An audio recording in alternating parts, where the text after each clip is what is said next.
ఇంకొకటి రేవంత్ రెడ్డి ముఖ్యమంత్రి గారి విదేశీ టూర్ని ఎట్లా చూస్తున్నారు?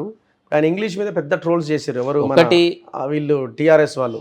అంటే కేటీఆర్ బాగా పోష్గా ఇంగ్లీష్ మాట్లాడతాడు, వీళ్ళకి ఇంగ్లీష్ వస్తలేదన్నది ఒకటి. రెండోది ఈ గౌతమ్ అదానీకి సంబంధించిన భేటీ, ఆయన 12,000 కోట్ల పెట్టుబడులు, దీన్ని కూడా చర్చకు తీసుకొచ్చారు. రాహుల్ గాంధీ ఏమో వ్యతిరేకిస్తాడు, మీరేమో పోయి అదానీతో ఉన్నారు, అంటే మీరు మోడీతో దగ్గరగా ఉన్నారు అన్న ఒక లైన్ని ఆడదాకా తీసుకొచ్చారు. ఒకటి Raghu, I'm always bit doubtful or sceptical about the priorities of the government. ప్రభుత్వానికి ఏవి ఇంపార్టెంట్ విషయాలు, కొత్తగా ఎన్నికైన ప్రభుత్వం ఏ వేటి మీద ఎక్కువ కాన్సన్ట్రేట్ చేయాలి అంటే ఒక ఎజెండా తీసుకోవాలి కదా. Item number 1, item number 2, item number 3, item number 4 అని ఉండాలి కదా. మనము ఒక గొప్ప మేనిఫెస్టో ఇచ్చినాం, గొప్పగా అంటే ఒక 60-70 పేజీల మేనిఫెస్టో ఇచ్చినాము.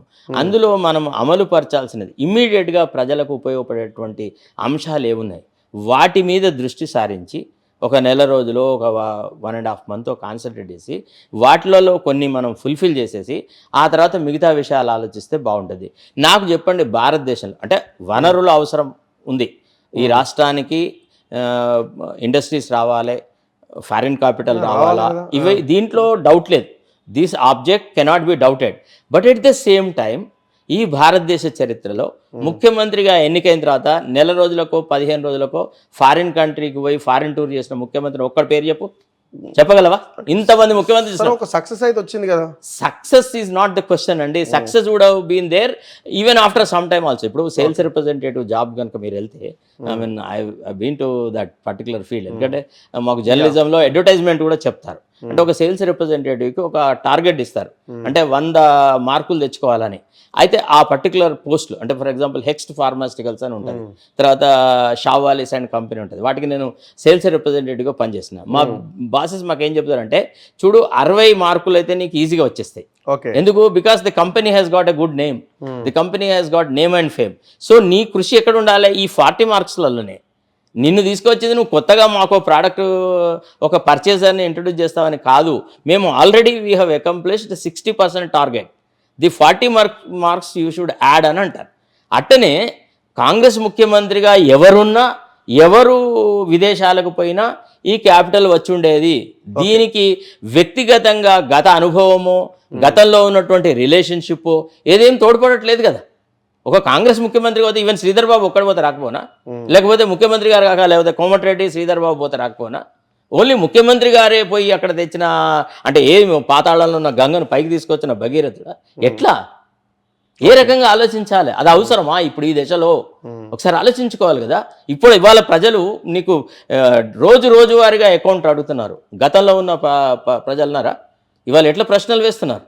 ఇవాళ మీరు నేనే ప్రజాక్షేత్రంలో పోవాలన్నప్పుడు ప్రశ్నల వర్షం కురుస్తుంది కదా. ఏమైంది మా బంధువు, ఏమైంది అది ఇది అని. ఈ దశలో ముఖ్యమంత్రి గారి ప్రయారిటైజేషన్స్ ఏముండాలా చెప్పండి. సరే, ఇప్పుడు ఈ ఇంగ్లీష్ మీద మీ అభిప్రాయం ఏంటి? సరే, English is a language to express some ideas అండి. I don't care about all that. అసలు first of all that is a trash. ఆ రకమైన ముఖ్యమంత్రి మీద విమర్శ చేసి ముఖ్యమంత్రి స్థాయిని దిగజార్చేటువంటి మాటలు ఆ ఒక దిగజారుడు రాజకీయ నాయకుడు కేటీఆర్కే వర్తిస్తాయి. కేటీఆర్ కోటరికే వహిస్తుంది. That is one point. ఇంకోటి, మీరు అదానీ గురించి అడిగినారు కదా. ఎస్, అదానీ అనేది ఒక issue it should be discussed in the party level. ఇప్పుడు అదానీ అనేటువంటి ఒక విషసర్పము ఢిల్లీలో తలబెట్టింది, కాళ్ళేమో దాని తోక అంతా రాష్ట్రాలలో విభజించబడ్డది. అంటే మనము ఢిల్లీలో కేంద్ర నాయకత్వము, మా మల్లికార్జున్ ఖర్గే గారు, తర్వాత రాహుల్ గాంధీ గారు, ప్రియాంక గాంధీ గారు, తర్వాత నేషనల్ లీడర్స్ అందరూ అదానీని ఢిల్లీలో తిడతారు.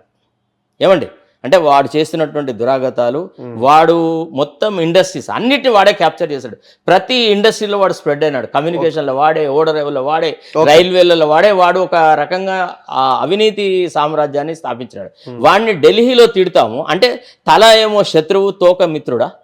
చెప్పండి. ఇప్పుడు వాళ్ళకి తెలియకుండా ఎట్లా ఉండదు కదండి. ఏది?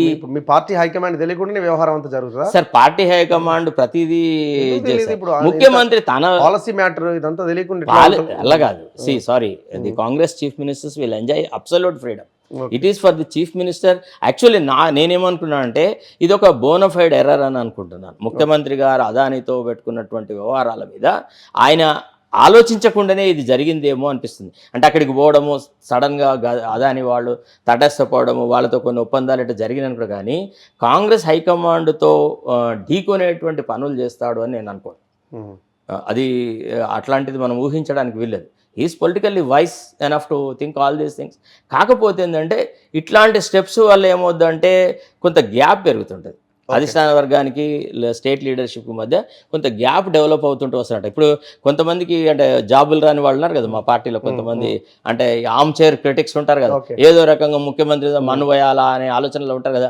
వాళ్ళు ఏం చేస్తారంటే దీన్ని చిలువలు పలువలుగా తీసుకుపోయి అధిష్టాన వర్గానికి చెప్తారన్నమాట, ఓ రేవంత్ రెడ్డి గారు అసలు మిమ్మల్ని పట్టించుకోవట్లేదు, ఆయన మొత్తం కంప్లీట్గా తన సామ్రాజ్యం పెట్టుకున్నాడు. అది దానికి తోడు ఈ మధ్య జరిగిన కొన్ని అపాయింట్మెంట్స్ ఇట్లా ఇక చిట్టా పట్టుకొని పోతున్నాడు. వాళ్ళకి ఏం పని ఉంటుంది అనమాట, రోజు కూర్చున్నాడు ఒక 4 ఉత్తరాలు రాస్తే పార్టీ హైకమాండ్కు ఇట్లా అట్లా. ఇక ఈయన చేసే ప్రతి మూవ్ను, ఈయన తొడుక్కునే బట్టల మీద కూడా విమర్శలు చేస్తూ లెటర్లు రాస్తారు.